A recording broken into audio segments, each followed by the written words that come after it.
వాళ్ళు 100 కోట్లు పెట్టి సినిమాలు తీస్తున్నారట, అది పేదవాళ్ళకి చేరట్లేదట.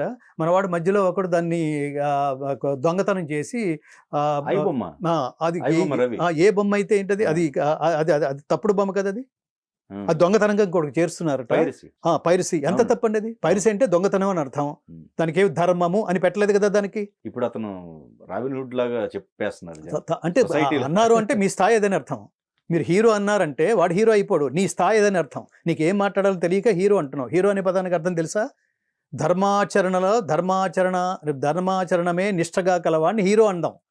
ఇప్పుడు సినిమాలో మనం చూస్తున్నాం, అతను ఎందుకు హీరో అయ్యాడు? దొంగతనాలు చేయడం వల్ల హీరో అవ్వలేదు. ఆ ఊరికి ఏదో సమస్య వచ్చింది, ఆ సమస్య నుంచి బయట వేశాడు, అందుకని హీరో. అంటే అతను ఎందుకు హీరోని చేశారంటే, అంటే మనకి చర్చకి సంబంధం లేకపోయినా మీరు తీసుకొచ్చారని ఎక్కువ స్పెండ్ చేయాల్సి వస్తుంది. అంటే ఒక కుటుంబం వెళ్ళిపోతే చెయ్యొద్దండి, 2,000 రూపాయలు చెయ్యొద్దు. అది నేను ఏమంటానంటే కరెక్ట్ లేదు కదా. మీరు నేను మీకు ఈజీగా అర్థం కావడం కోసం నేను ఒక ఉదాహరణ చెప్తాను. మీరు భారతదేశానికి వచ్చిన కొన్ని బ్రాండెడ్ డ్రెస్సెస్ ఉంటాయి. పీటర్ ఇంగ్లాండ్ అన్నాడు, అలెన్ సోలీ అన్నాడు, ఇంకోటి ఏదో అన్నాడు. అక్కడికి వెళ్ళి ఇదేదో బాగుంది, ఇది అలెన్ సోలీ షర్ట్ ఎంత బాగుందో అనుకుని అక్కడికి వెళ్ళారు. కెల్విన్ క్లైన్ ఆ పక్కనే ఉంది. అన్నీ అట్లా దగ్గరగా యుఎస్ పోలో అని భలే ఉన్న యుఎస్ పోలో, నేను అమెరికా ఎప్పుడు వెళ్ళలేదు, కనీసం ఈ డ్రెస్ అన్న వేసుకుంటే ఆ ఫీలింగ్ ఉంటుంది అని అక్కడికి వెళ్ళారు. వాడు 7,600 అన్నాడండి షర్ట్. అనగానే బుర్ర బ్లాంక్ అయింది నాకు.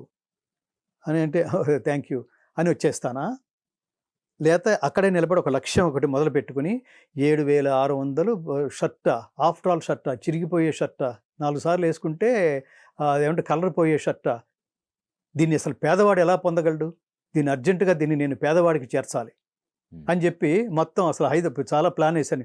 హైదరాబాద్లో యుఎస్ పోలో కంపెనీలు ఎన్ని ఉన్నాయి, షోరూమ్లు ఎన్ని ఉన్నాయి అని నేను ప్లాన్ చేసి, ప్రతి షోరూమ్ని అర్ధరాత్రి పూట నేను దొంగతనం చేసి మొత్తం షర్ట్లన్నీ కొలగొట్టేసి నేను కుగ్రామాలకు వెళ్ళి పంచిపెట్టుతోటి నేను హీరో అయిపోతానా? దాన్ని నేను కొనను. అదే ఏం పర్లేదులే, కొనను. నాకు 200 షర్ట్స్ చాలు. అది నా స్థాయి, అది నా స్తోమత చాలు. అది నాకు లగ్జరీ ఎక్కర్లేదు. నేను అది వేసుకోకపోతే నేను చచ్చిపోను. సినిమా దొంగతనంగా చూడకపోతే నేను చచ్చిపోను. అది సమస్యే, అది వాళ్ళు చూసుకోండి.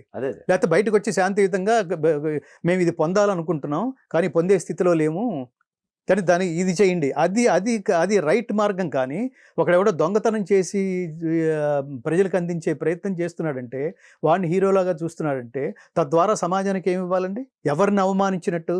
నీ ఐడియాలజీని నువ్వే అవమానించుకుంటున్నట్టు. పోనీ ఇదే ఐడియాలజీతో మీ పిల్లల్ని కూడా పెంచండి.